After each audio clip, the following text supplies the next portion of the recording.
Hello students, कैसे हैं आप लोग। वेलकम टू तगड़ी क्लासेस। तो बेटा आज के लेक्चर में हम लोग बनाएंगे अपना लेक्चर जो कि क्वेश्चंस पे बेस्ड होगा, यानी कि इम्प्रूवमेंट इन फूड रिसोर्सेज के हम लोग इंपॉर्टेंट क्वेश्चंस डिस्कस करेंगे। ठीक है जी। इन क्वेश्चंस में हम लोग क्या करेंगे, हम उन टॉपिक्स को लाएंगे जो कि आपके नोट्स में आप लोग ऑलरेडी कवर कर चुके हैं और आपको समझ नहीं आ रहा कि हमें आंसर क्या करना है, पहली चीज। दूसरी चीज, अगर कुछ टॉपिक्स ऐसे हैं जो आपके नोट्स में कवर नहीं हुए हैं, उन टॉपिक्स को भी हम एज अ क्वेश्चन यहाँ पर डिस्कस करेंगे। हम लोग क्या क्या टॉपिक्स कर चुके हैं, हम क्रॉपिंग पैटर्न कर चुके हैं, हम टाइप्स ऑफ न्यूट्रिएंट्स कर चुके हैं, हम लोग टॉपिक्स जो हैं मोस्टली डिस्कस कर चुके हैं। मेरे अकॉर्डिंग तो बहुत कम जो है क्वेश्चंस बनेंगे, तो हम इस लेक्चर में करेंगे बेटा सिर्फ और सिर्फ क्वेश्चन के बेसिस पर। चलिए बेटा स्टार्ट करते हैं अपना लेक्चर। तो हमारा आज ये लेक्चर का जो नाम है वो है important questions of improvement in food resources, जो कि हमारा ऑन गोइंग चैप्टर है। ठीक है, और इस चैप्टर का ये लास्ट लेक्चर होगा बेटा। तो इसके बाद भी अगर आपको कोई डाउट होता है किसी भी चैप्टर में या इस चैप्टर में, तो आप बिल्कुल जो है वो कमेंट करके मेंशन कर सकते हैं, तो हम लोग उन क्वेश्चंस को भी कवर करेंगे। ठीक है जी।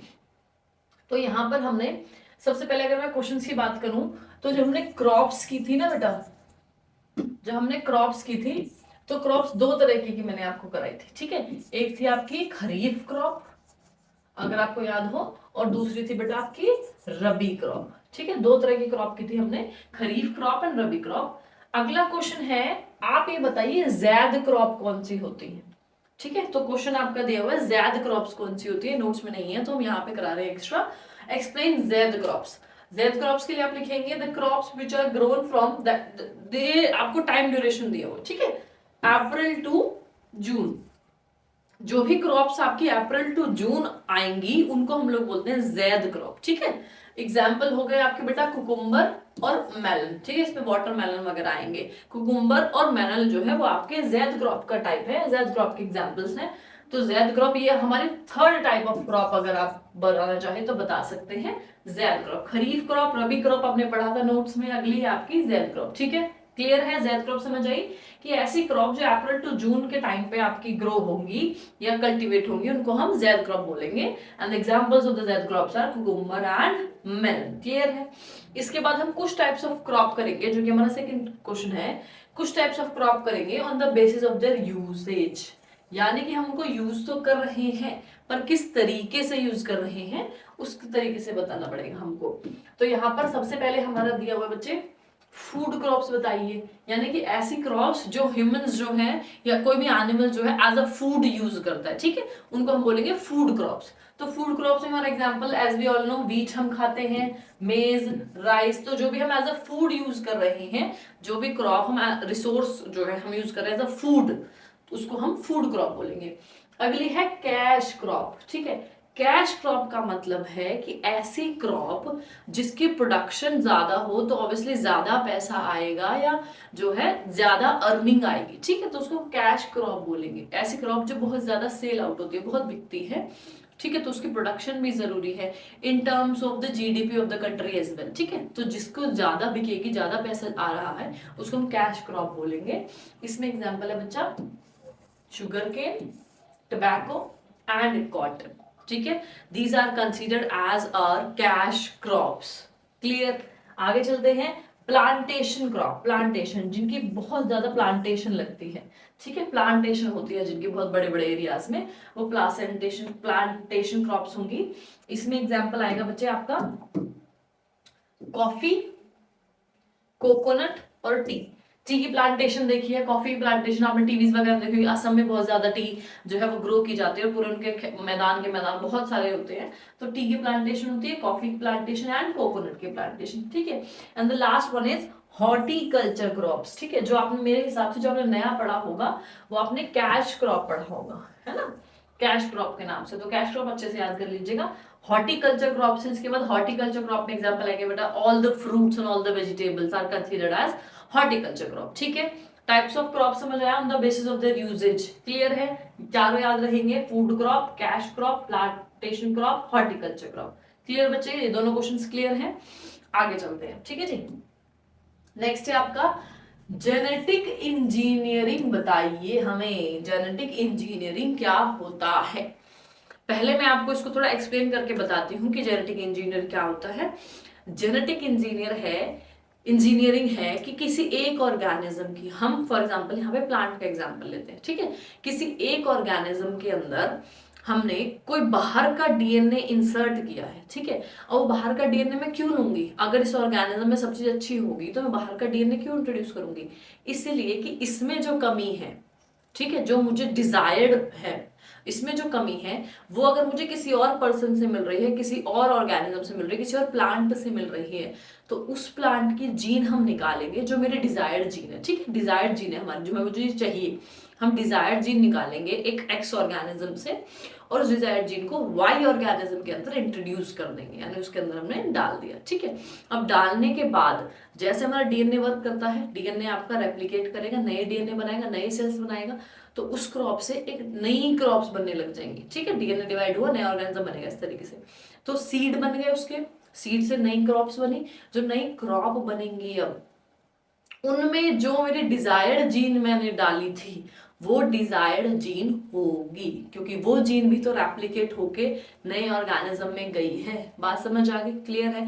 यही है बस जेनेटिक इंजीनियरिंग, कि एक ऑर्गेनिज्म का जो जेनेटिक मेकअप है, जो डीएनए है, उसको चेंज कर देना, उसको ऑल्टर कर देना और उसमें जो अपने डिजायर्ड जीन है उसको इंट्रोड्यूस कर देना ही होता है genetic material, genetic engineering. Clear है?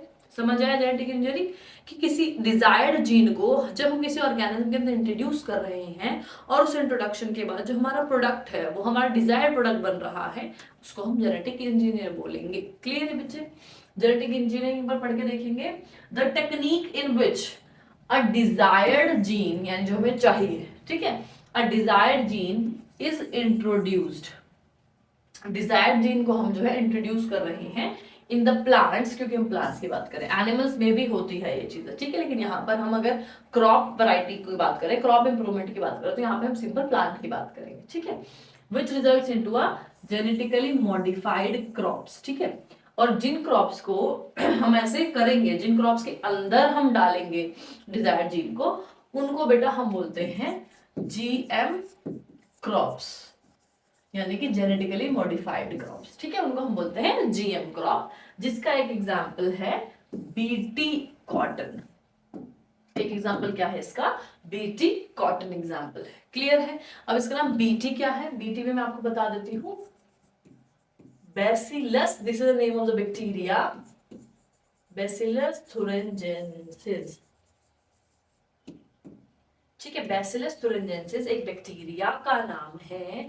और कॉटन इसलिए है कि जो कॉटन के प्लांट है, जो कॉटन के प्लांट है, नॉर्मल अगर वो प्लांट है तो उनको बहुत सारे इंसेक्ट जो है वो इन्फेक्ट करते हैं, ठीक है, बहुत सारे इंसेक्ट लगे कॉटन की खेती में, तो क्या होगा? ईल्ड कम हो गई, खराब हो जाएगा, कॉटन अगर खराब हो रहा है तो ईल्ड कम हो गई, उसकी क्वांटिटी जो है वो कम हो गई। अब इन्होंने क्या किया कि हम ऐसे कितना पेस्टिसाइड डालेंगे या कितने हम वॉर्म्स को बायोलॉजिकली मारेंगे, क्या कर सकते हैं? तो इन्होंने क्या किया कि जो बीटी है हमारा, बैसिलस thuringiensis एक बैक्टीरिया है, उसके अंदर से एक जीन निकाली और उसके अंदर से जीन निकाल के कॉटन में डाल दी, ठीक है जी। अब कॉटन के जो नए तरीके के सीड्स बने होंगे, अब नए जो तरह के सीड्स है उन सीड्स को उगाया गया, उनसे जो कॉटन बनी, उस कॉटन में क्या हुआ, अब जो एक स्पेसिफिक टाइप ऑफ इंसेक्ट अगर उनको खाता था कॉटन को, तो कॉटन के अंदर से एक इनएक्टिव प्रोटीन, ठीक है, एक इनएक्टिव प्रोटीन चला गया इंसेक्ट के गट में, ठीक है, उसको इंसेक्ट क्या कर लेता है? इंजेस्ट कर लेता था, ठीक है। जैसे ही वो टॉक्सिक जो है गया इंसेक्ट के अंदर, वैसे ही इंसेक्ट का जो स्मॉल इंटेस्टाइन है, बोलूं गट है, जो गट में छोटे छोटे पोर होने लग गए, और पोर की वजह से क्या हुआ? इवेंचुअली जो इंसेक्ट्स है उसकी डेथ हो गई। क्लियर है? तो ये चीज होती है। तो हम ना तो पेस्टिसाइड यूज कर रहे हैं, ना हम कोई और तरीका यूज कर रहे हैं, हमने क्या किया, हमने जो बीटी आपका बैसिलस thuringiensis बैक्टीरिया था उसका जीन निकाल के सीधा सीधा किसके अंदर डाल दिया? हमने वो कॉटन के अंदर ही डाल दिया। अब जब भी कॉटन को कोई इंसेक्ट खाने की कोशिश करेगा या खराब करने की कोशिश करेगा, तो जो इनएक्टिव जीन है वहां जाकर, माने इंसेक्ट के गट में जाकर एक्टिव हो जाएगा। सिंपल? क्लियर है? ये है। अच्छा, अब हम अगर ये टॉपिक कर ही रहे हैं तो इससे रिलेटेड बेटा एक क्वेश्चन आता है कि या आप बोलोगे मैम अगर वो टॉक्सिक जो है वो उस इंसेक्ट को किल कर रहा है, ठीक है, तो वो इस खुद की इसी बैक्टीरिया को, इस खुद बैक्टीरिया को, बैसिलस को क्यों नहीं मार पा रहा है? बैसिलस क्यों जिंदा है? अगर बैसिलस के बॉडी के अंदर ही ये जीन है जो कि हार्मफुल है, टॉक्सिक है, तो बैसिलस को क्यों नहीं मार रहा? बैसिलस को इसलिए नहीं मार रहा है कि जब तक वो जीन बैसिलस के अंदर है बेटा, वो इनएक्टिव फॉर्म में है। बैसिलस के अंदर वो जो जीन है वो इनएक्टिव फॉर्म में है, लेकिन जैसे ही वो इंसेक्ट के गट में जाती है, और इंसेक्ट के गट का पीएच है बेटा एल्केलाइन, एल्केलाइन पीएच मतलब बेटा बेसिक पीएच, ठीक है। जैसे ही वो इंसेक्ट के गट में जा रही है और वहां पे उसको एल्केलाइन पीएच मिल रहा है, वैसे वो क्या हो जाता है, कन्वर्ट हो जाता है into inactive to active form. Clear है? जैसे ही वो एक्टिव फॉर्म में होगा वो टॉक्सिक अपना इफेक्ट दिखाना स्टार्ट कर देगा। क्लियर है? तो इतनी चीज समझ आए कि बीटी कॉटन जैसी हम क्रॉप्स बना सकते हैं, और ऐसी क्रॉप्स को हम लोग जेनेटिकली मॉडिफाइड क्रॉप्स बोलते हैं, और उस टेक्निक को, उस प्रोसेस को हम लोग जेनेटिक इंजीनियरिंग बोलते हैं। क्लियर है? जेनेटिक इंजीनियरिंग क्लियर समझ आया सबको? आगे चलें। इसके बाद है बेटा फुल फॉर्म ऑफ ICAR, ठीक है। ICAR की फुल फॉर्म बतानी है हमें।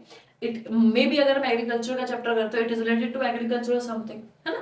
तो this is Indian council of agricultural research, ठीक है। Indian council of agricultural research, यानी कि ये एक अथॉरिटी है, एक कम्युनिटी है, ठीक है, जिसमें क्या होगा, जितनी भी रिसर्च हमारे एग्रीकल्चर ग्राउंड पे हो रही है, जितनी भी हमारे रिसर्च एग्रीकल्चर के ऊपर हो रही होगी, उनको एक परमिशन लेनी पड़ेगी एक अथॉरिटी से, एक कमिटी से, and that committee is ICAR, ठीक है। कि उससे रिलेटेड जितनी भी चीजें हो रही होंगी उसको ये लोग पास करेंगे, तो ये होती है आपकी कमेटी या आपका काउंसिल। क्लियर है? तो full form of ICAR is Indian council of agricultural research. Clear बच्चा? ठीक है, सबको आया समझ? आगे चलते हैं। जो भी क्वेश्चंस हमारे हो रहे हैं उनको आप लोग स्क्रीनशॉट लेना चाहते हैं, स्क्रीनशॉट ले लीजिए, लिखना है लिख लीजिए, इतना टाइम है आपके पास। कोई चीज नहीं समझ आ रही है उसको दोबारा रिपीट कर दिया जाएगा अगर आप नीचे मेंशन करते हैं कमेंट्स में, या और कोई क्वेश्चन है जो आपके दिमाग में आ रहा है या आपको समझ नहीं आया है तो आप दोबारा से उसको बता दीजिए, मैं बार बार बोल रही हूँ, ठीक है जी। इसके बाद है व्हाई बायोफर्टिलाइजर्स आर यूज्ड, ठीक है। व्हाई बायोफर्टिलाइजर्स आर यूज्ड, जैसे बेटा नाम है लिविंग, ठीक है, तो बायोफर्टिलाइजर्स कौन से होंगे? बायोफर्टिलाइजर्स होंगे बेटा लिविंग ऑर्गेनिज्म को जो हम एज अ फर्टिलाइजर यूज करेंगे। फर्टिलाइजर कौन होते हैं? जो कि हमारी सॉइल की फर्टिलिटी को बढ़ाता है, ठीक है। तो बायो यानी लिविंग ऑर्गेनिज्म को हम एज अ फर्टिलाइजर यूज करेंगे। कहाँ यूज करते हैं? बायो फर्टिलाइजर्स क्या होते हैं और कैसे उनको यूज कर सकते हैं, और मेजरली क्यों यूज कर रहे हैं? ताकि जो सॉइल की फर्टिलिटी है वो मेंटेन रहे। सिंपल सी बात है, सॉइल की फर्टिलिटी मेंटेन रहेगी, सॉइल का जो क्वालिटी है, सॉइल की क्वालिटी खराब नहीं होगी, डिग्रेड नहीं होगी, वो काफी टाइम तक चलेगी अगर हम केमिकल्स के यूज की जगह हम कुछ लिविंग ऑर्गेनिज्म का यूज करें, हम ऑर्गेनिक चीज की यूज करें। सिंपल सी बात है, तो सॉइल की फर्टिलिटी काफी टाइम तक मेंटेन रहेगी, ठीक है जी। अब बायोफर्टिलाइजर्स क्या होते हैं और कहाँ यूज होते हैं? देखिए, जैसे मैंने बोला लिविंग ऑर्गेनिज्म जो यूज एज फर्टिलाइजर हो रहा है उसको हम बायोफर्टिलाइजर बोलेंगे। Biofertiliser use for specific crop plants, specific crop के लिए होते हैं, जैसे कि लेग्यूम्स, ठीक है। अब लेग्यूम्स में आपको बोलूं कि भाई लेग्यूम्स क्या होते हैं? लेग्यूम्स हो गए बेटा आपकी, जैसे जो भी हमारी दाल होंगी, ठीक है, उनको हम लेग्यूम बोलेंगे। जो भी आपकी 3-4 तरह की दाल हो गई है वो लेग्यूम हो गया। आपका पी हो गया, ठीक है, मटर हो गया, ग्राउंडनट हो गया, ऐसे आपके लेग्यूम्स हो जाते हैं। क्लियर? इसमें किस कौन से तरह के बायोफर्टिलाइजर यूज करते हैं हम, यानी यहाँ पे हम एग्जाम्पल करेंगे कि कौन कौन से बायोफर्टिलाइजर हम लोग लेग्यूम्स में यूज कर सकते हैं, ठीक है। ब्लू ग्रीन एल्गी, माइकोराइजा, ये आपके लेग्यूम्स में यूज होते हैं, ठीक है। अब लेग्यूम क्या है सुनिए, लेग्यूम्स में क्या होगा, ये आपके दाल वाले पेड़ हो गए, जो भी आपके जिसमें दाल लगती है, ठीक है। ये चलो, अब पेड़ लग रहा है, इसकी जो रूट्स होती हैं, ठीक है, पेड़ की जो रूट्स होंगी वो रूट्स जो है वो बड़ा एक जगह से बड़ी स्वेल, मतलब बहुत सारी जगह से अलग अलग जगह से स्वेल हो जाएंगी, ठीक है। जो रूट्स है वो स्वेल हो जाएंगी, जिनको हम बोलते हैं रूट नोड्यूल्स, ठीक है। रूट नोड्यूल्स के पास सॉइल के अंदर जो है ये वाली जो है ये बायो फर्टिलाइजर्स होंगे, ब्लू ग्रीन एल्गी, माइकोराइजा, ये सब उन लेग्यूम के रूट्स पे प्रेजेंट होती हैं। और ये दोनों, ये लोग आपस में एक सिम्बायोटिक रिलेशनशिप बेटा मेंटेन करते हैं। ठीक है, कौन सा रिलेशनशिप? ये आपस में सिम्बायोटिक रिलेशनशिप मेंटेन करते हैं। अब सिम्बायोटिक क्या होता है मैं आपको बताऊं तो सिम्बायोटिक होता है जिसमें कोई दो स्पीशीज, ठीक है, यानी एक अलग तरीके की स्पीशीज, एक अलग तरीके की स्पीशीज, जिसमें दो स्पीशीज जो है वो एक दूसरे के ऊपर डिपेंड होती हैं किसी ना किसी वजह से, कि एक स्पीशीज को दूसरे से ये फायदा हो रहा है और पहली वाली स्पीशीज को दूसरे से ये फायदा हो रहा है। क्लियर? तो इसमें दो अलग अलग स्पीशीज जो है वो एक दूसरे के साथ रिलेशनशिप में रहती हैं और दोनों को एक दूसरे से कुछ ना कुछ फायदा हो रहा होता है। ये सिम्बायोटिक रिलेशनशिप है। सेम लेग्यूमिनस प्लांट में होता है। क्या होता है लेग्यूमिनस प्लांट में? कि रूट है, ये लेग्यूम प्लांट हो गए, इनके जो रूट्स हैं, रूट में नोड्यूल्स बने हुए होते हैं, वहां पर वो बैक्टीरियाज रहते हैं। ठीक है, वहां पर ये एल्गी, माइकोराइजा, ये सब बैक्टीरियाज होते हैं वहां पर। ये क्या करते हैं? ये तो सॉइल से जो भी न्यूट्रिएंट जाने हैं, ये तो सॉइल से न्यूट्रिएंट को भेजता है, किसमें? प्लांट में। ये अच्छे से रिसीव कर पाता है और प्लांट भी इनको वापस में क्या देता है? तो जगह देता है रहने की और उनको भी वापस में कुछ फूड प्रोवाइड करता है। क्लियर है? तो ये समझ आया कि बायो फर्टिलाइजर्स की कुछ एग्जांपल्स दे दी। बायो फर्टिलाइजर कौन से प्लांट में यूज होता है आपको बता दिया गया। ठीक है, आगे है what are the advantages of crop rotation. ठीक है, crop rotation is a type of cropping pattern. हमने क्रॉपिंग पैटर्न किए थे बेटा 3 तरीके के, अगर आप लोगों को याद हो तो। Crop rotation is a type of cropping pattern. ठीक है, 3 तरीके के क्रॉपिंग पैटर्न किए थे बेटा। सबसे पहला था इंटरक्रॉपिंग, दूसरा था क्रॉप रोटेशन और तीसरा था मिक्स्ड क्रॉपिंग, अगर आप याद कर पा रहे हैं। तो सबसे पहला है तो हमें क्या करना है? हमें क्रॉप रोटेशन की एडवांटेज बताने के भाई क्रॉप रोटेशन हम करेंगे, उसकी एडवांटेज क्या है। क्रॉप रोटेशन आपको जानना है तो आप पिछले लेक्चर में चले जाइए, वहां पर डिटेल में दिया गया है क्रॉप रोटेशन क्या है। तो क्रॉप रोटेशन की एडवांटेज करनी है बेटा हमें। यहाँ पे एडवांटेज क्या है? कि वो सॉइल फर्टिलिटी को मेंटेन रखता है, रिस्टोर करता रहता है वापस। ठीक है, सॉइल फर्टिलिटी को रिस्टोर, एक बार सॉइल थोड़ी लेस फर्टाइल हुई दोबारा से हो जाएगी वो फर्टाइल। ठीक है, इसको बोलते हैं रिस्टोर करना। प्रिवेंट्स डिप्लीशन ऑफ न्यूट्रिएंट, जो न्यूट्रिएंट्स हैं सॉइल में वो कम ना हो, बचाता है। बार बार न्यूट्रिएंट भी उसमें ऐड होते रहेंगे तो न्यूट्रिएंट की डिप्लीशन भी नहीं होगी। Blocks the building of paste, जो पेस्ट हैं हमारे सॉइल में वो बार बार बिल्डअप ना हो, तो ये इनकी बेटा एडवांटेज है क्रॉप रोटेशन की। क्लियर है? बात समझ आई? चलते आगे।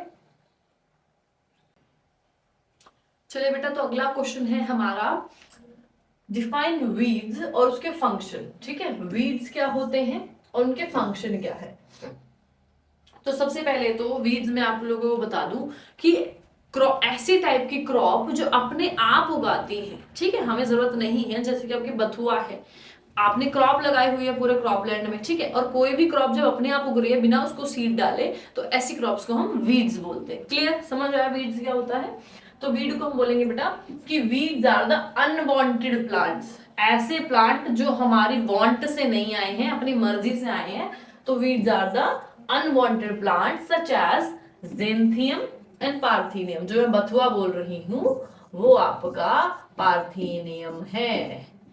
ठीक है जी, तो ऐसे प्लांट जो अपने आप उग रहे हैं, हम नहीं चाह रहे हैं, अनवांटेड प्लांट्स है, उनको हम वीड्स बोलते हैं। ठीक है जी, क्लियर है? आगे है explain the methods of controlling weeds. अब ये तो चलो आप ये बोल रहे हो कि भाई बथुआ ऐसा प्लांट होगा कि हम उसको यूज कर लेते हैं, समझ गए, हम तो यूज कर लेते हैं बथुआ को एज अ फूड, लेकिन ऐसे भी तो प्लांट होते होंगे जो यूज में नहीं आ रहे होंगे, वो भी तो अनवांटेड प्लांट है ना। अब होता क्या है बेटा, हमने फॉर एग्जांपल अपने सॉइल को, मैं बोलूं कि हमारे घर में एक बच्चा है, हमने एक बच्चे के लिए खाना बनाया, हमने एक बच्चे के लिए 2 रोटी बना दी फॉर एग्जाम्पल। ठीक है, अब हो क्या रहा है, हम तो 2 रोटी बना के चले गए, साथ में कोई और भी आ रहा है, वो हमारे बच्चे के साथ खाना खा रहा है। तो हमने तो क्या सोचा था, हमने सोचा था ये 2 रोटी है सफिशिएंट फॉर 1 चाइल्ड। ठीक है, वो 2 रोटी एक चाइल्ड के लिए सफिशिएंट है, लेकिन एक और बच्चा आ रहा है तो क्या दोनों के लिए सफिशिएंट नहीं है वो? हमें दूसरे से क्या मतलब, हमने तो जिसके लिए काम किया हम उस एक बच्चे का सोचेंगे। तो इसका मतलब क्या हुआ कि उस एक बच्चे पे तो जो न्यूट्रिशन जाना चाहिए वो नहीं जा रहा है। सेम वीड्स करते हैं कि हमने एक लैंड पे क्रॉप उगा दी, हम उसके अकॉर्डिंग फर्टिलाइजर डाल रहे हैं, हम उसके अकॉर्डिंग सब चीज डाल रहे हैं, ठीक है। जो सॉइल से न्यूट्रिएंट आना था वो सिर्फ उस क्रॉप को मिलना था, लेकिन उसके अगर साइड बाय साइड कोई ऐसी क्रॉप उग गई है जो कि अनवांटेड है, वीड है, ठीक है, उसके साइड बाय साइड ऐसी क्रॉप उग गई, अब उसका जो न्यूट्रिएंट का कंपटीशन है, तो उसके लिए तो एक कंपटीशन आ गया ना, वीड्स तो compete करेगा ना उसके साथ, किसके लिए, अपने न्यूट्रिएंट रिक्वायरमेंट के लिए, ठीक है। जो हमारी क्रॉप थी पहले, जो सारा न्यूट्रिएंट था वो उसके पास जाना चाहिए था, लेकिन अब उसको compete करना पड़ेगा, किससे, जो अनवांटेड प्लांट आ गए, ठीक है। तो हम कुछ तरीके ढूंढते हैं कि जो अनवांटेड प्लांट आ रहा है इसको कैसे हटाएं, ठीक है ना। उसको हटाना भी जरूरी है, वरना वो तो हमारी क्रॉप में जो न्यूट्रिएंट जाने थे वो जाने नहीं देगा। और अनवांटेड प्लांट हम हमेशा यूज नहीं आता है, तो नहीं करते हैं, वीड्स हमेशा हम लोग यूज नहीं करते हैं, क्लियर। तो अगला क्वेश्चन यही है बेटा कि मेथड बताइए कि हम लोग जो है वीड्स को कंट्रोल करें कैसे, ठीक है। तो सबसे पहला मेथड है मैकेनिकल। मैकेनिकल मतलब क्या, आप क्या करो, उस लैंड में से हाथों से निकाल दो, मैकेनिकल होगा, हाथों से निकाल दो, आप रूटेड बाय द हैंड से आप लोग उसको निकाल दीजिए, मैकेनिकल हो गया। दूसरा है बेटा केमिकल, कुछ केमिकल स्प्रे कर दो जो खाली उस वीड्स को मारे, अपनी क्रॉप को ना मारे, ठीक है, कुछ केमिकल स्प्रे कर दीजिए। तीसरा है बेटा कल्चरल क्या है, हम क्या कर सकते हैं, हमें पता है कि इस वीड में ज्यादा, इस क्रॉप में ज्यादा वीड हो रहा है, तो हम क्या कुछ चेंजेस डालिए उसमें। चेंजेस डालने का क्या मतलब है, क्रॉपिंग पैटर्न चेंज कर दो, ठीक है, क्रॉपिंग पैटर्न चेंज कर सकते हैं हम अपनी जो क्रॉप उग रही है। And last one is biological. Majorly तो बायोलॉजिकल हमें यूज करना चाहिए रेदर देन द केमिकल। यहाँ मैं सिर्फ केमिकल और बायोलॉजिकल में अगर आपको बोल दूं तो the better one is biological, ठीक है, रेदर देन द केमिकल। क्योंकि बेटा कहीं भी केमिकल यूज करोगे ना वो साइड इफेक्ट देगा ही देगा, है ना। आप चाहे भले ही वो minimum side effect they, but वो साइड इफेक्ट देगा ही देगा। तो केमिकल से ज्यादा बेटर है कि हम बायोलॉजिकल यूज करें। बायोलॉजिकल में क्या है, जैसे मैंने आपको बीटी कॉटन में बताया कि स्पेसिफिक टाइप ऑफ इंसेक्ट है, वो सिर्फ स्पेसिफिक टाइप ऑफ इंसेक्ट को ही अफेक्ट करेगा। सेम बायोलॉजिकल, हम जिस इंसेक्ट को इंट्रोड्यूस करेंगे अपनी क्रॉप लैंड में वो क्या करेगा, वो उस स्पेसिफिक टाइप ऑफ वीड को ही खराब करेगा। तो बायोलॉजिकल में भी क्या होगा, हम इंसेक्ट को या किसी ऑर्गेनिज्म को इंट्रोड्यूस करते हैं फील्ड के अंदर एक स्पेसिफिक वीड को डिस्ट्रॉय करने के लिए। तो मुझे ये तरीका लगता है सबसे best rather than the chemical, ठीक है। मैकेनिकल में क्या है, mechanical it is time taking. अगर हम हाथ से एक एक चीज निकाल रहे हैं तो बेटा वो टाइम टेकिंग है, ठीक है। और क्रॉपिंग पैटर्न चेंज करना ये परमानेंट सॉल्यूशन नहीं है। तो अगर आपसे बोला जाए कि भाई कौन सा मेथड आप लोग जो है वीड्स को कंट्रोल करने का बेटर मानते हैं, बेस्ट मानते हैं, तो आप लोग biological, you will go with the biological method, क्योंकि उस सेम इंसेक्ट को हम इंट्रोड्यूस करेंगे जो कि स्पेसिफिक वीड को ही खाएगा, स्पेसिफिक वीड को ही डिस्ट्रॉय करेगा, ठीक है बेटा। इतना समझ आइए, कुछ क्वेश्चंस थे जो हमने कवर कर लिए हैं अपने लेक्चर में। इसके बाद अगर कुछ क्वेश्चंस होते हैं तो आप लोग मेंशन कर दीजिएगा, बाकी हम अपने अगले लेक्चर में मिलेंगे एक नए चैप्टर के साथ। तो ठीक है बेटा, तब तक keep learning, revising and evolving. Thank you.